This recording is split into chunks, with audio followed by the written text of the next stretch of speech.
सो ये तीनों ख़वातीन जो मेरे पास हैं इनको तारीफ़ें सुनने की आदत भी हो चुकी होगी, क्योंकि मतलब जब आप हर फन मौला हो जाते हैं तो आपको होता है कि मेरी तारीफ़ कोई क्यों नहीं कर रहा।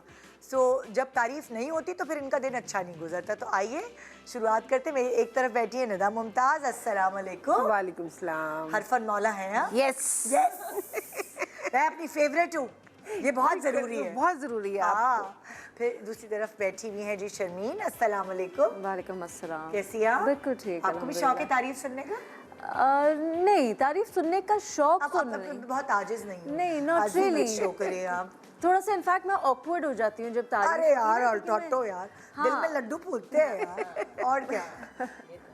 और रबाब हमारे साथ। अस्सलाम वालेकुम। वालेकुम अस्सलाम। कैसे आपको तो आदत होगी यार, बड़ी अच्छी लग रही हो, बड़ी पतली लग रही हो, पर लाइक सारी जिंदगी आपने यही सुना होगा। यही सुना है। क्या करती हो यार, बच्चे की माँ लगती ही नहीं हो। ये चीजें तुमने हमेशा से सुनी होंगी, शादीशुदा लगती ही नहीं हो। अभी मेरे बेटे के साथ एक जगह में गई थी तो वो आंटी पहली दफ़ा गई थी किसी को देखने के लिए, तो वो आंटी कहने लगी तुम्हारा भाई है। अब मेरा बेटा ना यूँ करेगा, कहने लगा आंटी मुझे आदत हो चुकी है सुनने के लिए। हाँ। मुझे बिल्कुल शॉकिंग नहीं लगा। सब मुझे ये कहते हैं कि मैं इनका भाई हूँ। हाँ।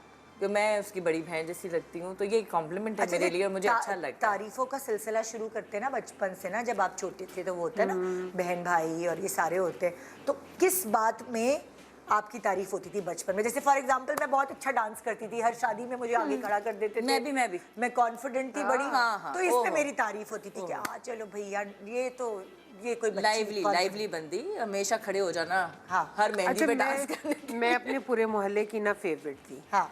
क्योंकि मुझे नई नई साइकिल चलानी आ गई थी, बाईसाइकिल चलानी आती थी, तो मैं जान जान के ना हर एक सबके सौदे लाती थी। हाँ, साइकिल में। वो नए नए ड्राइविंग नहीं सीखते, लाओ मैं करा देती हूँ, मैं तुम्हें लेके जा रही हूँ तो मैं ला दूंगी आपको सौदा। और वो आंटी मुझे फिर पैसे देती थी और मैं, क्योंकि मुझे साइकिल चलाने का शौक था, बहाना चाहिए होता था ना।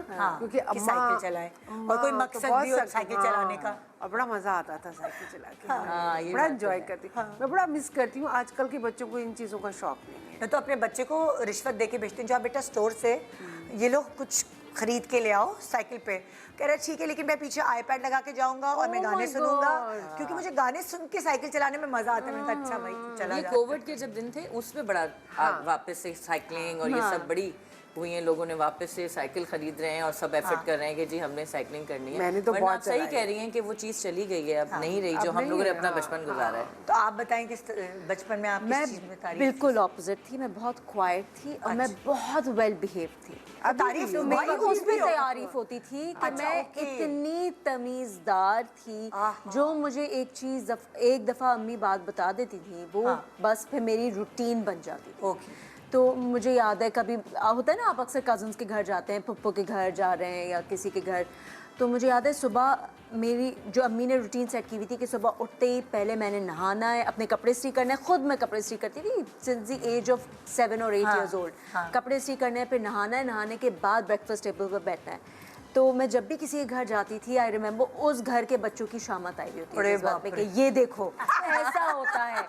यार ये तो बड़ी खतरनाक बच्ची है। आई स्टिल रिमेंबर मैं अपनी पप्पो के घर गई हुई थी और मैं नहा कर निकली तो मेरी जितने भी कज़न्स के बच्चे थे, क्योंकि मेरे कज़न्स और मुझ में बहुत एज गैप है, तो मेरी उनके बच्चों से दोस्ती थी, सबको लाइन में बिठाया हुआ था मेरी पप्पो ने और सबको लेक्चर मिल रहा था कि देखो ऐसे होता है। सुबह उठ के पहले उस बच्ची ने अपने कपड़े इस्त्री किए, फिर वो नहाई और वो ब्रेकफास्ट टेबल पर साफ सुथरी आएगी। तो ये मैं इस तरह की, मैं थोड़ी ओबीडियंट किस्म की बच्ची थी। उस पे तारीफ होती।